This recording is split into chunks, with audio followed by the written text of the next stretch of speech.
तो हेलो मेरे प्यारे दोस्तों, कैसे हैं आप सब। उम्मीद करता हूँ आप सब बहुत अच्छे होंगे और आपका हमारे चैनल पर विजिट करने के लिए बहुत बहुत धन्यवाद।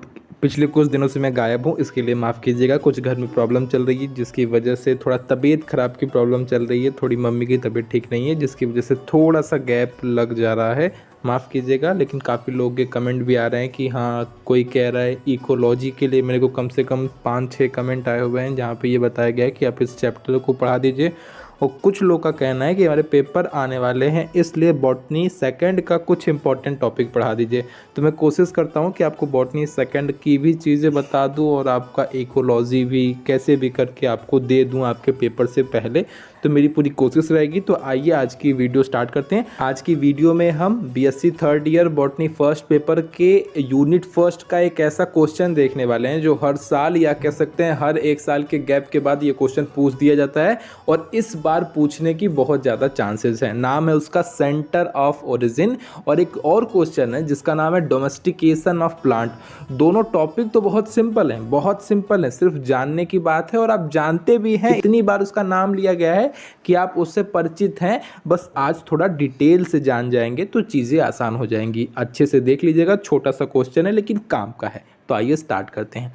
अब सुनिए, क्या लग रहा है आपको कि ये चीज़ क्या हो सकती है। सिंपल सी बात है, कोई ऐसी जगह जहाँ पे किसी भी प्रकार के ऑर्गेनिज्म, ठीक है, चलिए लिविंग ऑर्गेनिज्म, किसी भी प्रकार के लिविंग ऑर्गेनिज्म की ओरिजिन वहीं से हुई होती है तो उसी को सेंटर ऑफ ओरिजिन कहते हैं। यानी कि यही इसके उत्पत्ति का, इसके जन्म का केंद्र है, यानी कि यहीं से ये चीज़ जन्मी है।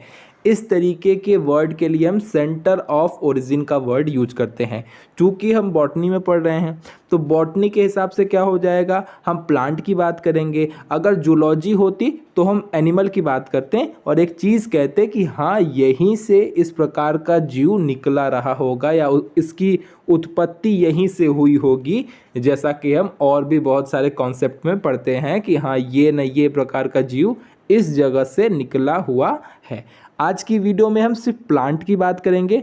तो सिंपल सी बात है, सेंटर ऑफ ओरिजिन का क्या डिफिनेशन हो जाएगा। सिंपल सा डिफिनेशन हो जाएगा कि ऐसा क्रॉप प्लांट, ठीक है, चाहे आप क्रॉप्स कह लीजिए चाहे प्लांट कह लीजिए, सिंपल सी बात है। तो देखिए क्या हो जाएगा इसका डेफिनेशन, बिल्कुल ऐसा हो जाएगा कि कोई भी ऐसी जगह जहां पर प्लांट की ओरिजिन हुई हो, ठीक है, कोई भी ऐसी जगह जहां पर उस प्लांट की उत्पत्ति हुई हो, ओरिजिन हुई हो, वो स्थान क्या कहलाएगा, सेंटर ऑफ ओरिजिन कहलाएगा।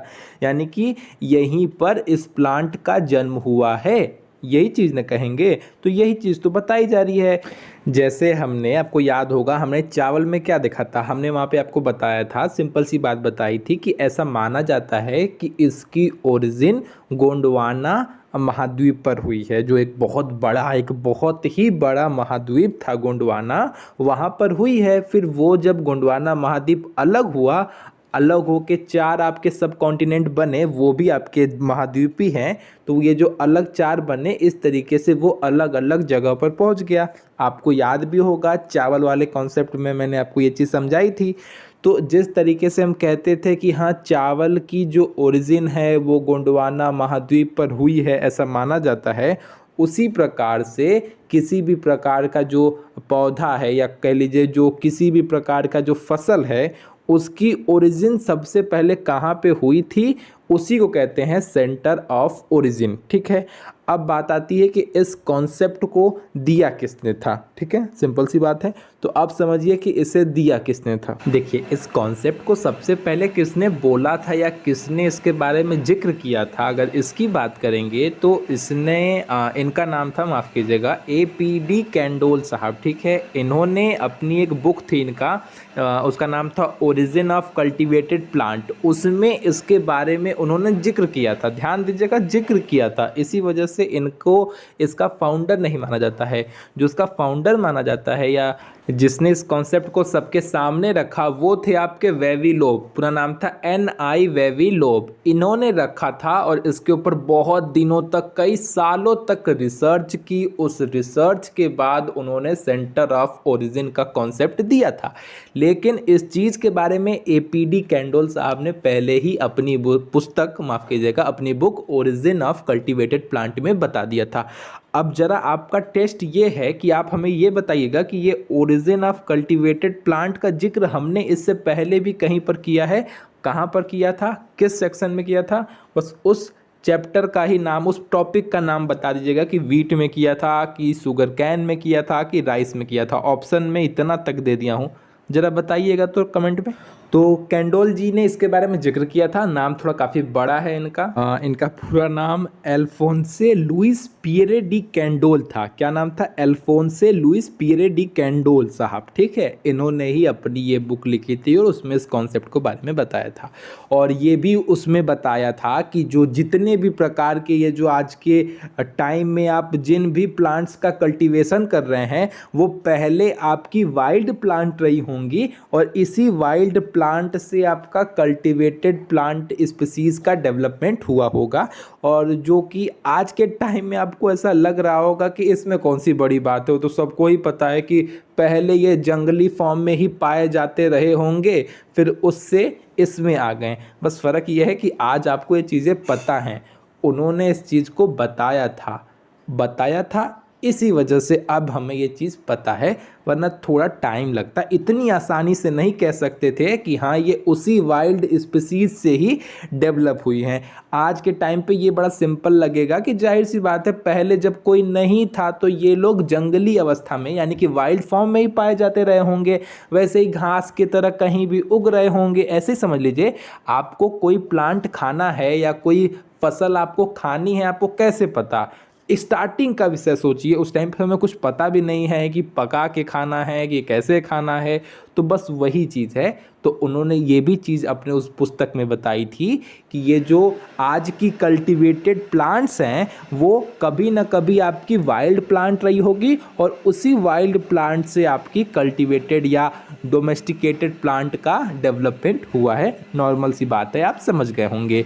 N.I. वेविलॉप साहब ने इसके ऊपर रिसर्च किया, देखा ताका और बताया कि हाँ पूरी दुनिया में उन्होंने उस टाइम पर 8 सेंटर ऑफ ओरिजिन दिए थे, यानी कि 8 ऐसी जगहें बताई थी जहाँ पे उन्होंने कहा था कि यहाँ पे ये जगह आपकी सेंटर ऑफ ओरिजिन है, यानी कि इन जगहों पर किसी न किसी प्रकार के प्लांट की ओरिजिन हुई है। कौन से प्लांट की? जो हम खाते हैं, मतलब क्रॉप की, फसल की, किसी न किसी प्रकार के फसलों की ओरिजिन इन 8 जगहों पर हुई है।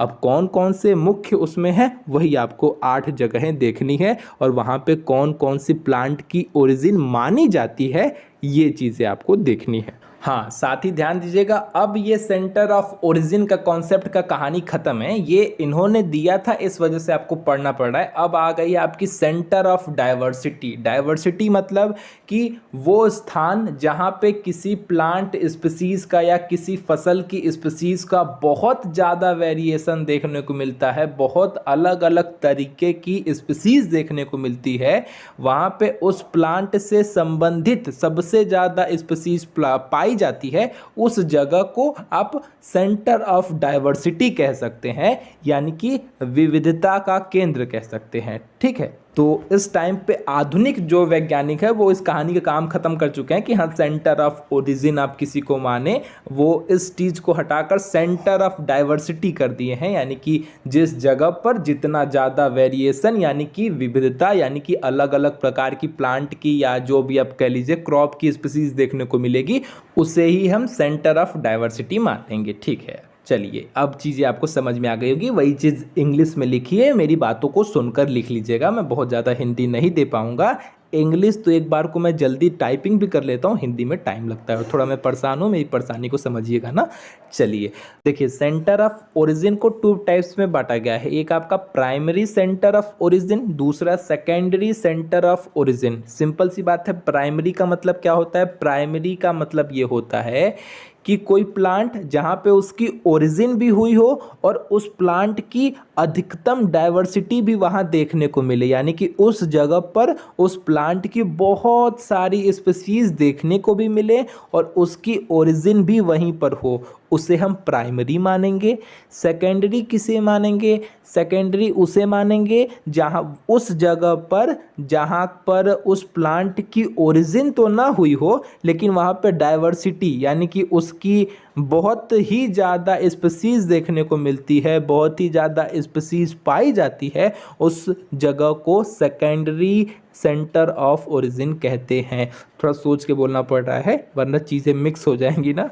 तो सिंपल सी बात है, प्राइमरी किसे कहेंगे? प्राइमरी का मतलब ये कि उस प्लांट की ओरिजिन भी वहीं पर हुई हो और उस प्लांट की सबसे अधिक डाइवर्सिटी यानी कि वहाँ पे अलग अलग तरीके की प्लांट की स्पीसीज भी देखने को मिलती हो, तो उस जगह को प्राइमरी मानेंगे। सेकेंडरी का मतलब कि उस प्लांट की ओरिजिन भले ही वहाँ पर ना हुई हो, लेकिन वहाँ पर बहुत ज़्यादा उनकी डाइवर्सिटी हो यानी कि बहुत अलग अलग तरीके की स्पीसीज देखने को मिलती है, तो हम उसे सेकेंडरी मान लेंगे। अब इसी के बाद उन्होंने बताया था कि ये कुछ 8 आपके केंद्र हैं, 8 ऐसी जगहें हैं जिनको आप सेंटर ऑफ ओरिजिन मान सकते हैं या आपके NI वेविलॉफ साहब ने माना था। ठीक, अब उन 8 जगहों को देख लीजिए, आपकी कहानी खत्म। आपकी नहीं, माफ कीजिएगा, मतलब इस चीज़ की कहानी खत्म, दिल पे मत लीजिएगा। आपकी कहानी से मतलब इस सेंटर ऑफ ओरिजिन का टॉपिक खत्म ना। चलिए अब देखते हैं कि जो आपके वेविलॉफ साहब थे उन्होंने कौन से 8 जगहों के बारे में बताया था कि जहां पर उन्होंने कहा था कि इस जगह पर किसी न किसी प्रकार के प्लांट का ओरिजिन हुआ होगा। ठीक है, तो आइए बात करते हैं। सबसे पहली और सबसे बड़ी और सबसे जो पुरानी ओरिजिन ऑफ सेंटर की बात करें तो वो आपका चाइना है। चाइना को ऐसा माना जाता है कि सबसे पुराना ओरिजिन ऑफ सेंटर और सबसे बड़ा ओरिजिन ऑफ सेंटर माना जाता है। क्यों माना जाता है उसका भी एक रीज़न है, सुनिए। क्योंकि यहाँ पे सबसे अधिक प्रकार के प्लांट की ओरिजिन सेंटर यही मानी जाती है। करीबन 136 प्रकार के प्लांट या फसल ऐसी हैं जिनके ओरिजिन का केंद्र आपका यही चाइना माना जाता है। तो ठीक है, आप बात समझ गए होंगे। तो चाइना सेंटर हो गया, सबसे पहला आपका चाइना हो गया, जहाँ पे आपका माना जाता है करीबन 136 क्रॉप प्लांट की ओरिजिन या क्रॉप्स की ओरिजिन माफ कीजिएगा यहीं पर हुई है। और उसमें से मेन कौन कौन से हैं? सोयाबीन हो गया, लीची हो गया, जो आपका आड़ू करके एक फल होता है आपने देखा होगा, तो वो हो गया। ये कुछ ऐसे मुख्य हैं जिनकी ओरिजिन यहीं पर मानी जाती है। इसके अलावा कुछ चीज़ें तो आपको पता ही है, क्योंकि 136 का मतलब क्या समझ गए आप? समझ गए कि यहीं पर आपका राइस का भी ओरिजिन हुआ है और ऐसा माना भी जाता है। आपको भी पता है, आपने राइस वाला टॉपिक पढ़ाई है, तो आपसे तो कुछ छुपा है नहीं।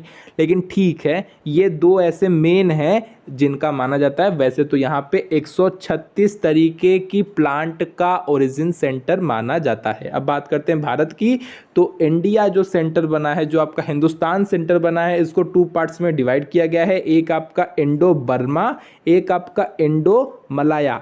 जो आपका इंडो बर्मा है वहाँ पे माना जाता है कि करीबन 117 क्रॉप्स की ओरिजिन सेंटर वही है। और जो आपका इंडो मलाया है वहाँ पे माना जाता है कि 55 क्रॉप्स की ओरिजिन यहीं पर हुई है। और उसमें से मेन कौन कौन से हैं? तो आपका राइस हो जाता है और मैंगो हो जाता है, जिसकी ओरिजिन भारत में मानी जाती है। तो ये सब आपके मेन थे, उसके बारे में जान लिया। तीसरा जो आपका है वो है आपका सेंट्रल एशिया सेंटर। ठीक है, यहाँ पर ऐसा माना जाता है कि 43 तरीके के यानी 43 तरीके की क्रॉप्स की ओरिजिन यहीं पर हुई है। और जो यहाँ का मेन है वो ब्रेड वीट यानी कि वही आपका ट्रिक्टिकम एस्टिवम माना जाता है। वही आपका वीट, याद है ना, वीट का जो सबसे फेमस स्पीसीज है जिसे हम ब्रेड वीट के भी नाम से जानते हैं, उसकी ओरिजिन ऐसा माना जाता है कि सेंट्रल एशिया में हुई है। अब सेंट्रल एशिया में कौन कौन से पार्ट आ जाएंगे? तो ऐसा माना जाता है कि अफगानिस्तान में हुई है, लेकिन बात कर रहा है सेंट्रल एशिया, तो इस वजह से आपका पाकिस्तान, माफ़ कीजिएगा, जम्मू कश्मीर, आपका पंजाब, तजाकिस्तान, उज्बेकिस्तान और ये आपका जो अफ़गानिस्तान है, ये इस वाला जो एरिया है, जो आपका सेंट्रल एशिया वाला एरिया है, वो जगहें पूरी आ गई।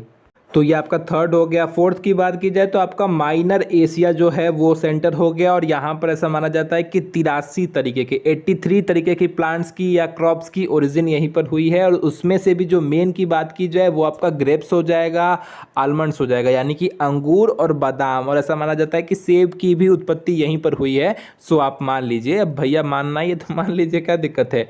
ये हो गया आपका चौथा पॉइंट। पांचवा हो जाता है आपका मेडिटेरियन सेंटर। यहाँ पर माना जाता है कि करीबन 84 तरीके की क्रॉप्स की ओरिजिन यहाँ पर हुई है, और जो उसमें से भी सबसे मेन की बात की जाए तो वो आपका कैबेज यानी कि पत्ता गोभी है। छठवां हो जाएगा आपका इथोपियन सेंटर, और इसमें कौन कौन से आ जाते हैं, इसमें ऐसा माना जाता है कि 38 तरीके के 38 तरीके के प्लांट्स का ओरिजिन यहीं पर हुई है। बार बार प्लांट्स क्यों वर्ड आ रहा है, क्रॉप्स की, ठीक है, फसलों की ओरिजिन यहीं पर मानी जाती है। और उनमें से मेन की बात की जाए तो कॉफ़ी को माना जाता है, बार्ले को माना जाता है कि हाँ यहीं पर ओरिजिन हुई है। बाकी मैं कुछ और नाम आपको डाल दूंगा। चलिए, सातवां जो है वो आपका है सेंट्रल अमेरिकन सेंटर, जहाँ पे ऐसा माना जाता है कि कुल 48 तरीके के 48 तरीके की क्रॉप्स की ओरिजिन हुई है। और यहाँ का जो मेन है वो कॉटन को माना जाता है, यानी कि वही आपका कपास को माना जाता है।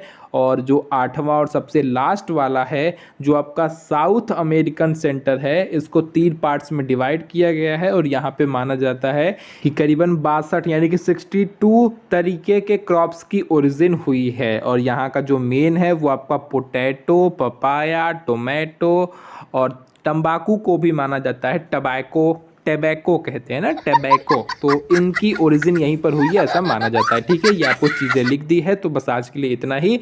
वीडियो पसंद आएगी तो लाइक शेयर सब्सक्राइब करिएगा। मैं आज हिंदी नहीं लिखूंगा, आप चीज़ें सुनकर लिख सकते हैं, और इसमें हिंदी क्या ही लिखना है, सब चीज़ सिंपल सी बात है, आप सुन के आराम से लिख लीजिएगा। तो मिलते हैं अगली वीडियो में, टाटा बाय बाय, और जल्दी मैं आपकी सारी चीज़ें कंप्लीट कराने की कोशिश करूँगा, परेशान मत होइएगा। तो बाय।